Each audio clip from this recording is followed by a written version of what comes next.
Oke, kembali lagi di channel saya. Makasih buat kalian yang sudah mengklik video ini. Gimana kabar kalian hari ini? Baik-baik saja kan? Kali ini kita membahas terkait pertemuan Pak Prabowo dan Pak Jokowi yang beberapa hari kemarin membuktikan kalau keretakan antara Pak Prabowo dan Pak Jokowi itu tidak benar, dan membuktikan kalau mantan presiden yang paling gampang atau paling sering bertemu dengan Pak Prabowo ya Pak Jokowi.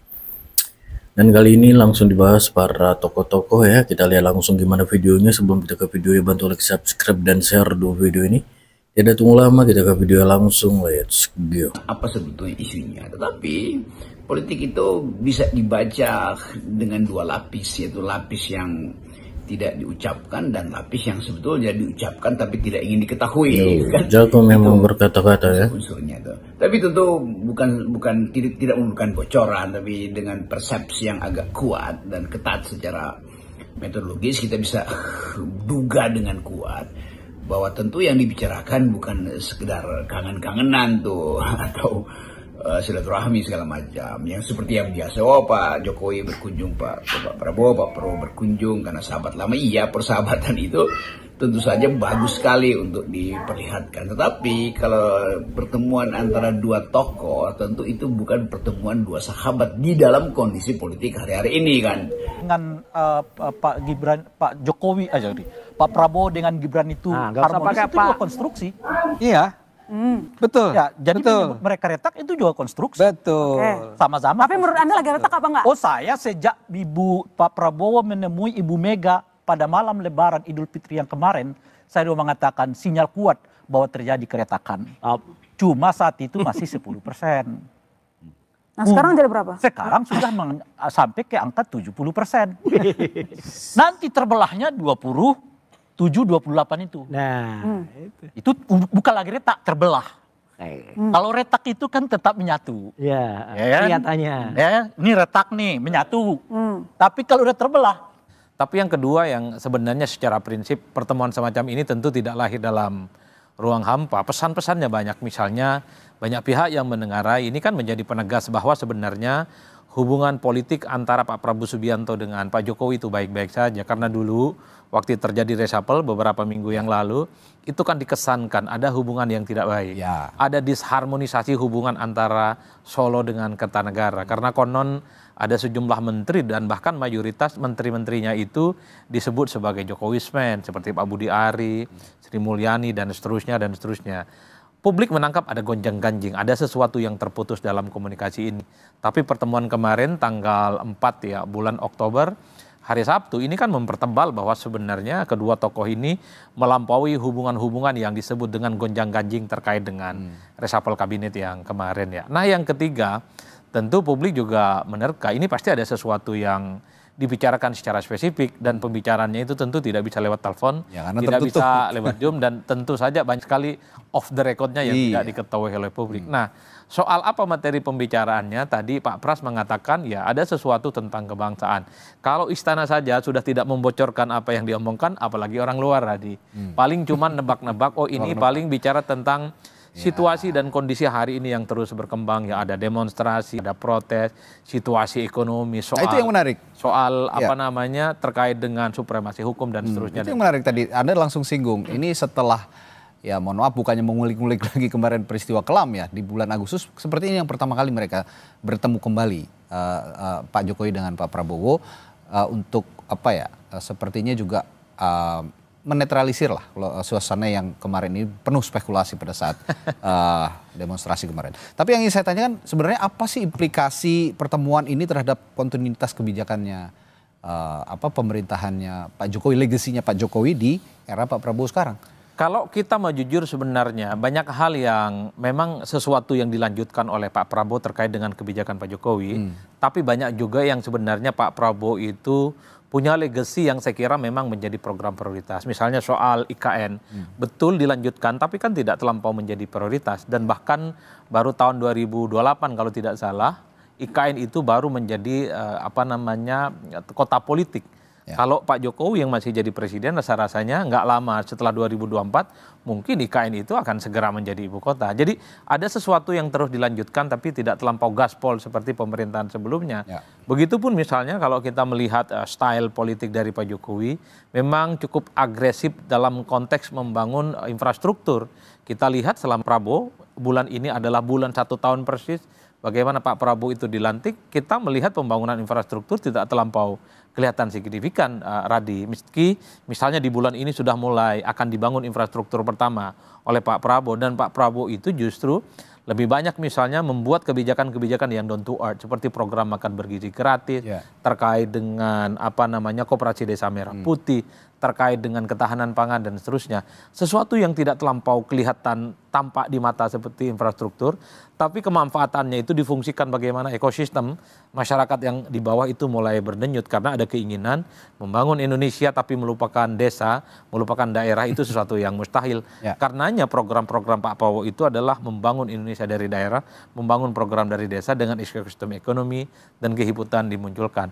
Tapi bagi saya sebenarnya secara prinsip implikasi nyata dalam pertemuan-pertemuan semacam ini menegaskan bahwa apapun keputusan politik yang dibuat oleh presiden hari ini, bahwa itu adalah keputusan hak prerogatif dan ya mantan-mantan presiden yang sebelumnya paling mungkin ya ada pendapat, ada feedback, ada saran yang kemudian bisa dipertukarkan kira-kira apa yang terbaik untuk kepentingan bangsa dan negara.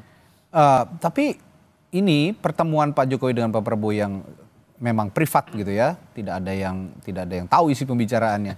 Ini setelah itu Pak Prabowo juga mengumpulkan sejumlah tokoh yang dikumpulkan oleh Pak Prabowo.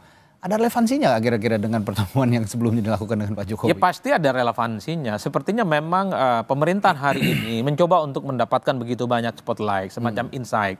Kira-kira persoalan-persoalan yang prioritas itu apa yang memang harus dikerjasamakan di berbagai kepentingan semua pihak. Artinya apa? Pandangan seperti Pak Jokowi, tokoh-tokoh sebelumnya ini kan untuk mensinkronkan kira-kira program strategis apa yang kemudian bisa dimainkan kolaborasi dan kerjasama semua pihak. Itulah yang saya kira menjadi penting sebenarnya untuk merumuskan satu kebijakan. Karena kalau kita melihat rata-rata secara umum, mazhab politik pemerintahan hari ini adalah mazhab politik yang begitu banyak mengakomodasi pendapat, keinginan, dan masukan dari berbagai kalangan. Saya menduga, Radi, setelah ada pertemuan dengan Pak Jokowi, ada tokoh-tokoh yang juga diundang ke kediamannya Pak Prabowo Subianto tentu untuk mendiskusikan kira-kira substansi apa yang bisa di follow up dan kemudian bisa dieksekusi tentu untuk kebaikan-kebaikan Indonesia di masa yang akan datang. Mungkin terkait dengan ekonomi, soal stabilitas politik, tentang demokrasi, termasuk juga soal good governance dan seterusnya dan seterusnya. Ini ada sedikit pertanyaan yang kita hanya tebak-tebak buah manggis nih ya. Karena kalau kita klik berita Pak Prabowo, Pak Jokowi bertemu, kemudian ada statement dari Menseknek yang diklaim oleh media membocorkan isi pertemuan tersebut. Setelah saya klik, isinya normatif. Jadi yang disebut membocorkan, kemudian inilah hasil pembicaraan kedua tokoh, itu tidak ada informasi yang memadai yang kita dapatkan dari situ kan. Jadi yang bisa kita tebak dari reading between the line yang disampaikan oleh Pak Menseknek adalah Pak Jokowi memberi masukan mungkin berkaitan dengan 2 periode beliau menjadi presiden dan memberi masukan kepada Pak Prabowo berkaitan dengan banyak hal, misalnya bagaimana meningkatkan popularitas presiden, bagaimana meningkatkan approval rating presiden, dan tentu nasihat itu harus diletakkan dalam konteks ya. Kan tidak datang dari ruang hampa seperti yang tadi Bung Hensa sampaikan, ada banyak preteks. Kejadian-kejadian yang mendahului pertemuan kedua tokoh kemarin kan. Dan itu sah untuk kita letakkan sebagai konteks ya. Tetapi yang pasti nih, ada sekian banyak mantan presiden, tetapi pertemuan paling intensif ya antara Pak Jokowi dengan Pak Prabowo, itu fakta. Ya, itu yang dohir. Ya, yang batin kita tidak bisa tebak, tetapi yang zohir, yang lahir itu clear bahwa spekulasi bahwa kedua tokoh hubungannya memburuk sejauh ini masih belum terkonfirmasi. Karena kemudian dijawab lewat pertemuan tersebut. Yang punya power kan bisa saja menolak inisiatif pertemuan dengan Pak Jokowi, tapi ternyata masih bertemu dengan segala riuh rendahnya. Tetapi faktanya masih ada pertemuan itu yang mengkonfirmasi belum terjadi ya semacam crack antara kedua tokoh ini. Oke, tapi kalau selain kemudian menjawab mengenai spekulasi publik keretakan antara hubungan dua tokoh ini, Prof, ada hal lain tidak sih yang kemudian membuat Pak Prabowo memberikan waktunya cukup penting juga untuk bertemu dengan Presiden ke-7 Joko Widodo sampai kemudian ada 2 menteri yang datang juga, Prof, ke rumahnya? Kalau untuk motif pribadi Pak Jokowi saya tidak tahu ya, tetapi untuk kepentingan Pak Prabowo, saya kira Pak Prabowo memerlukan nasihat dari mantan-mantan presiden berkaitan dengan bagaimana mengelola ekspektasi publik. Dan di antara mantan-mantan presiden yang punya kepiawaian menjaga approval rating itu ada 2 orang. Satu Pak Jokowi, 2 Pak SBY. Ini 2 presiden yang punya kepiawaian dalam mengelola ekspektasi publik. Dan saya kira Pak Prabowo tidak ada salahnya untuk berguru dengan mantan presiden berkaitan dengan bagaimana mengelola ekspektasi publik. Dan jangan lupa Ken, kemarin sempat muncul demo besar kan, yang salah satunya disebabkan oleh diskoneksi kan, antara narasi pemerintah dengan narasi di publik, terutama di media sosial. Nah, jadi ada diskoneksi, ada gap. Misalnya antara Indonesia emas versus Indonesia cemas, antara Indonesia gelap versus Indonesia cerah, kan perlu ventilator di situ. Perlu ada cara dari pemerintahan sekarang untuk membuka katup diskoneksi itu, supaya legitimasi sosial politik Pak Prabowo meningkat. Dan salah satu orang yang pintar membuka ventilator itu ya Pak Jokowi. Oke, itu dia video gimana menurut kalian dan sampai bertemu di video saya selanjutnya. Bye.